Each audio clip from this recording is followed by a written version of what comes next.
Bonjour à tous et à toutes, j'espère que vous allez bien. Je suis content de vous retrouver. Aujourd'hui, on parle de la marche sous différents aspects, sous différents angles. Souvenez-vous que les conseils, les exercices que je vous donne aujourd'hui ne remplacent pas ceux d'un professionnel de la santé. Vous allez trouver beaucoup d'informations sur la marche dans mon livre Lève-toi et marche et aussi dans mon livre Va prendre l'air qui parle de la respiration mais qui parle aussi du plein air. Je marche chaque jour, mais après une trentaine de minutes, il y a ma jambe gauche qui s'engourdit. Alors, je m'assois quelques minutes, je m'étire le bas du dos et repars, ça va bien. Et après ça, je rajoute un peu à la question et ça recommence après une trentaine de minutes. À quoi cela serait dû? Ce sont des symptômes qui sont fréquents, une espèce de claudication. Donc, on marche après un certain temps et souvent, les mots-clés, hein, le certain temps devient précis. Souvent, les patients vont me dire après 30 minutes, après 35 minutes ou après 15 minutes, c'est vraiment très, très précis. À quoi tout ça pourrait être dû? Est-ce qu'on peut faire quelque chose pour régler le problème? Alors, lorsqu'on marche et on a des engourdissements, aux membres inférieurs. Et souvent, les engourdissements sont très précis. C'est pas n'importe où, n'importe quoi, très précis après une certaine durée précise aussi. Certaines personnes vont me parler de faiblesse, certaines personnes vont me parler de douleur aussi, mais on revient à la question, on parle d'engourdissement.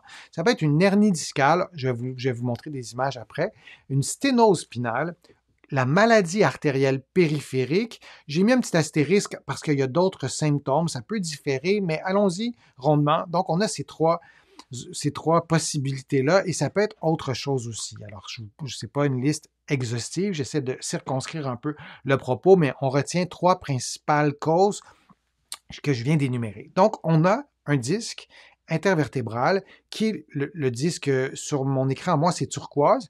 On a le gel du disque qui est au centre, qui est en rouge, et on a le système nerveux qui est en jaune au-dessus. Et on voit que tout ça, c'est intégré à la vertèbre.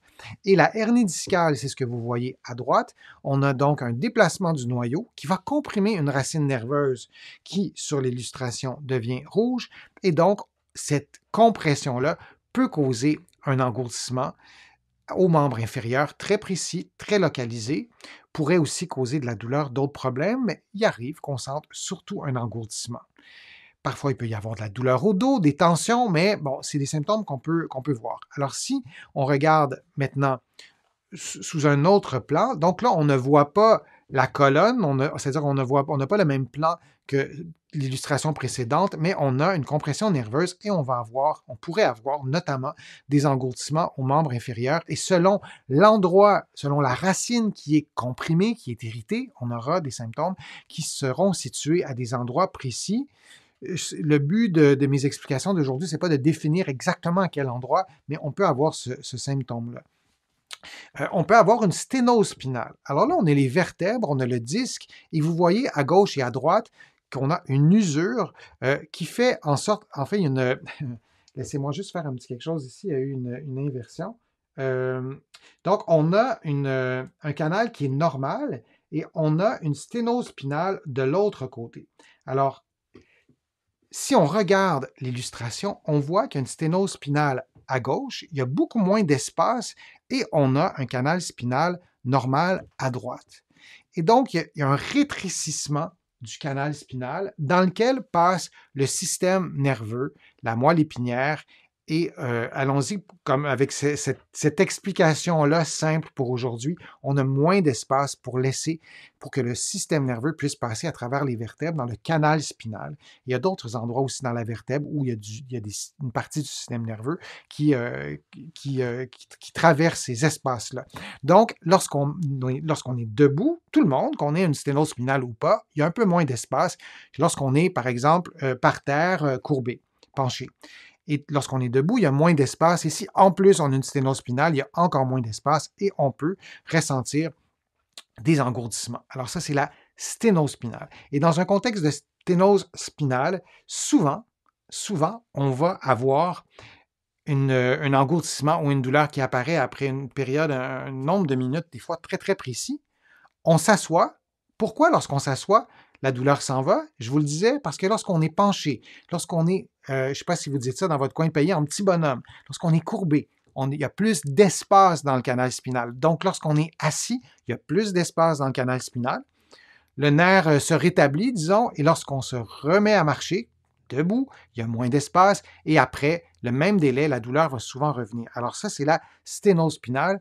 On a aussi la maladie artérielle périphérique. Je vous ai déjà présenté une vidéo sur ce sujet-là. Je vous invite à la consulter. En gros, ce que c'est qu'on a une obstruction des vaisseaux sanguins aux membres inférieurs, due à souvent l'athérosclérose, hein, l'obstruction due à des plaques de gras dans les vaisseaux sanguins, pour simplifier. Et donc, il y a moins d'oxygène, il y a moins de sang qui passe et donc moins d'oxygène qui se rend aux muscles et on sentira, en général, c'est plus de la faiblesse. Certains patients vont le décrire comme des engourdissements, mais ça serait en général plus une faiblesse, mais peut-être que certaines personnes le décriraient comme des engourdissements. Alors ça, c'est la maladie artérielle périphérique. Le problème, c'est lié aux artères, pas au système nerveux. Donc, on a hernie discale, on a sténose spinale et on a maladie artérielle périphérique. C'est les 3 symptômes. Alors, que faire? Bien, d'abord, je sais que je vous le dis souvent, mais consultez. Vous avez vu, je vous donne 3 possibilités. Et si vous vous sentez interpellé par ce problème-là de douleur après, disons, 30 minutes ou d'engourdissement après 30 minutes, je vous ai donné des pistes de réflexion. Peut-être que vous arrivez à trouver, à comprendre l'explication, mais peut-être que ce serait plus sage de consulter pour bien comprendre, évaluer votre dos. Et là, il faut éliminer des choses. Alors, si on pense que c'est une hernie discale, on va faire un examen clinique, on va vous poser des questions, on va faire l'histoire du problème et déjà, on a une bonne idée. Même chose pour la maladie artérielle périphérique, c'est cardiovasculaire. Donc, on aura d'autres questions, d'autres examens. Et même chose si c'est la sténose spinale, il y a plusieurs facteurs à prendre en considération. Donc, consulter, c'est la première étape. Et ensuite, ben, on veut viser ces 4 points-là, assouplir, renforcer, stabiliser d'abord. Et si on prend ces mots-là, on s'intéresse au dos. On s'intéresse au dos, on s'intéresse aux fessiers, on s'intéresse aux muscles des cuisses. Alors, on veut avoir une rééducation pour ces 3 aspects-là des capacités physiques. Et si on prend le dernier point, la gestion des pauses lors de la marche, on veut prendre des pauses plus souvent. On n'attend pas que les engourdissements apparaissent. Rien n'empêche d'aller à la cause, de consulter et de faire un programme de rééducation, mais parfois la clé vient aussi du fait de prendre des pauses plus souvent. Ce qu'on ne veut pas faire, et ça c'est vraiment important d'insister sur ça, ce qu'on ne veut pas, c'est de réduire ses capacités, c'est réduire ses activités physiques, sans préalablement avoir consulté, avoir eu un programme de rééducation et avoir appris à gérer nos pauses pour laisser notre corps, pour pouvoir reposer notre corps pour éviter de voir les engourdissements ou les douleurs apparaître. Et dans bien des cas, malheureusement, le réflexe qu'on a, c'est de moins marcher, c'est de faire moins d'activité physique.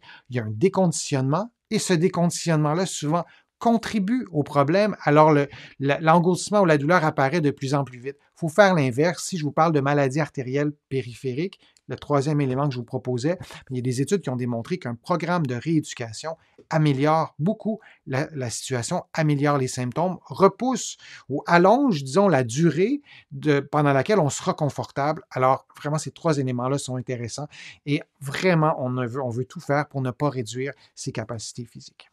Je vous remercie d'avoir été là. Je vous remercie d'avoir participé. Je vous remercie aussi de m'écrire vos questions dans le fil de discussion. Je vous invite aussi à contribuer à mes plateformes. Je vous en parle souvent. C'est important pour moi de vous inviter à le faire pour ceux et celles qui veulent le faire. Sans ces contributions, je ne pourrais pas continuer à vous produire autant de contenu et ça me fait plaisir de le faire. Vous pouvez contribuer sur YouTube. Il y a le petit cœur sur lequel vous pouvez cliquer dans la majorité des pays ou sinon sur mon site web denisfortier.ca. Vous allez pouvoir aussi vous inscrire gratuitement à l'infolettre que vous recevrez chaque semaine. Et il y a aussi des courriels thématiques qui vous aident, qui vous accompagne, en fait, qui vous donne des informations sur différents problèmes de santé. Vous allez trouver aussi beaucoup d'informations sur la marche et sur d'autres sujets aussi dans mes livres que vous pouvez trouver partout en librairie au Canada, mais aussi de l'autre côté de l'Atlantique. Vous pouvez les trouver aussi sur le web et il y a des exercices, il y a des conseils, il y a des explications aussi. Alors, je vous remercie d'avoir été là. J'ai hâte de lire vos commentaires. Je vais y répondre instantanément ou je vais répondre à ces commentaires dans d'autres vidéos. Alors, je vous dis à une prochaine fois, à une prochaine vidéo, à un prochain direct.